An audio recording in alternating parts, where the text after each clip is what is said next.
infierno híbrido, por Sandra Russo. El mérito supremo consiste en vencer la resistencia del otro sin luchar.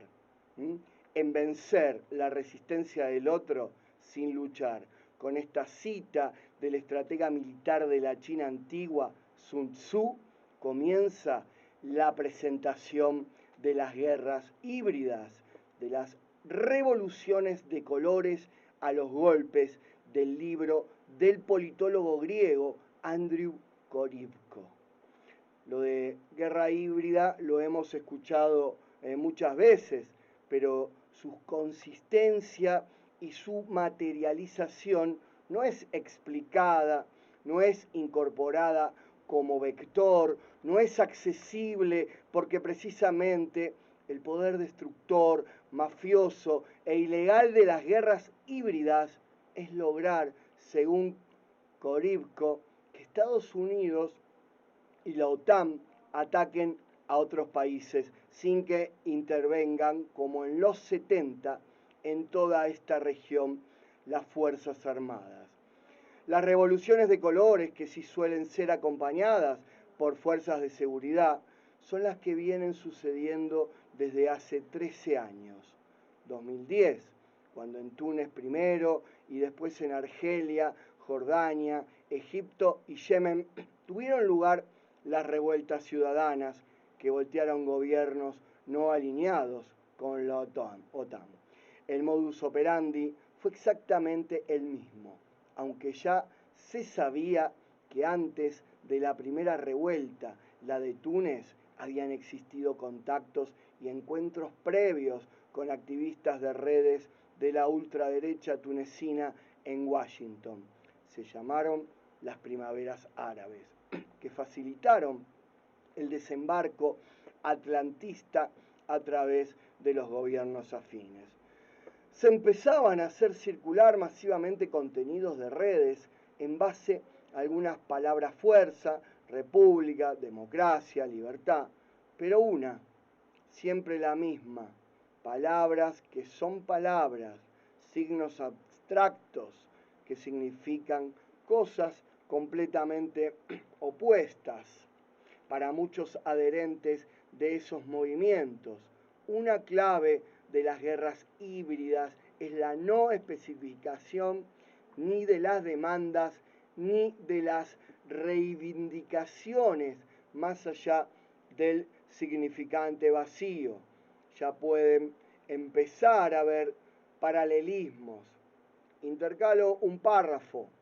Toda la campaña de Milei se basó en la palabra casta, tan vacía como cualquier otra si no se le da precisión a su significado. A medida que se acercaban las elecciones y sobre todo después de la propia sorpresa de su éxito, Milei la combinó con gente de bien.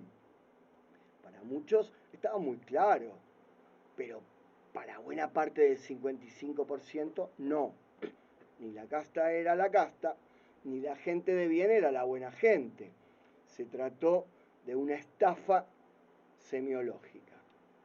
Volviendo a las guerras híbridas, los líderes fabricados por esa maquinaria en diversos países de África, Europa y América Latina nunca especificaron nada para arrastrar hacia ellos el desgaste y la insatisfacción de las muchedumbres hundidas en la necesidad y unirlos a su propia fuerza, integrada por un sector muy minoritario,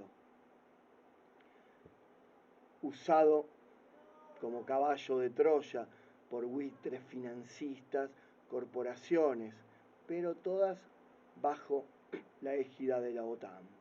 El libro de Korybko reconstruye los casos de Siria y especialmente el de Ucrania. Y digo especialmente porque hace una semana lo tuvimos aquí en la Argentina a Zelensky. En 2013 el objetivo de Estados Unidos era, como siempre, Rusia, como talón de Aquiles de China. Pero había que afianzar el camino y el gobierno ucraniano prorruso de Yanukovych lo impedía. Habría que comprometer a Ucrania con la Unión Europea. El acuerdo libre de comercio que estaba a la firma se aplazaba. Surgieron las protestas ciudadanas por la libertad y muy pronto fueron atronadoras. Líderes sociales, artistas, deportistas, todo el mundo se politizó en un par de semanas al son de la libertad. Había incendios de edificios, enfrentamientos, lucha callejera, asesinatos, clima de guerra civil. Yanukovych terminó huyendo. Ese levantamiento del que es heredero Zelensky fue llamado el Maidán, Plaza de la Independencia, y fue también el principio de masacres contra los rusófonos del Donbass.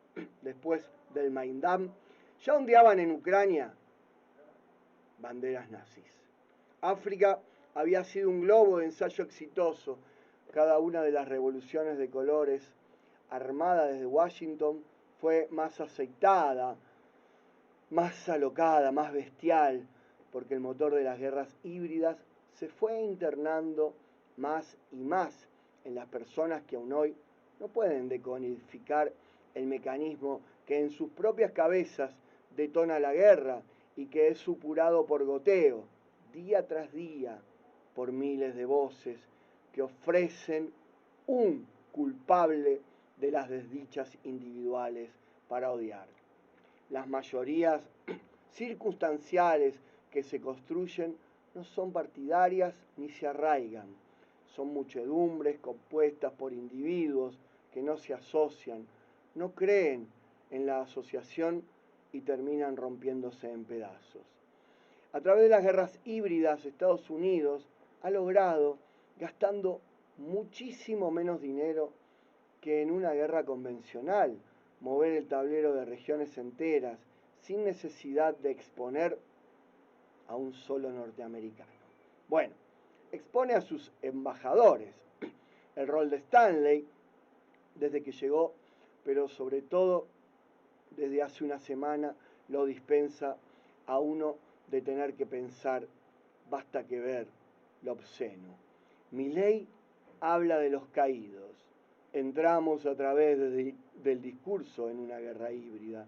Nos lleva a la OTAN y la OTAN está en guerra contra el comunismo como genérico abstracto, así como los economistas austríacos elaboran sus teorías como arietes destructores de cualquier forma del colectivismo. El plan económico que se nos impone es de lesa humanidad. La enorme mayoría de la población se prefigura como un estorbo eliminable. La gente no estuvo en las cuentas que hicieron, porque el único que puede incluirla en las cuentas es el Estado, no el mercado. Es así de simple. No hay más vueltas que darle. Y así fue siempre y no cambiará. El que se ilusionó con un mercado justo, bueno, es como ilusionarse con que un olmo de peras. La grosería monumental de estatizar la deuda privada de los importadores y comprometer al Estado en un deudor en dólares por un monto más alto todavía que la deuda con el FMI, delata que Milei no descree del Estado, sino que lo usa para cargar sobre el pueblo argentino los debes de los privados, otra vez como caballo. Quedan nosotros los millones y millones a los que estos tipos nos están arrancando la dignidad, vendiéndonos el país, usándonos como un banco prestador, humillándonos de un modo escandaloso. Ver qué hacemos. Y no es pronto. El plan de Caputo deja ver el infierno. La nueva deuda que acabamos de contraer desecha una mejora en el corto plazo. La luz final del túnel no existe, nunca existió. Estos tipos son largoplacistas radicales. Esto es, podemos morirnos todos, les importa un bledo, piensa en su tercer a cuarto ciclo, deliran, pero con la nuestra, con nuestra patria y con nuestras vidas. Bienvenidos a este programa especial de la verdad de la milanesa en su 8º año.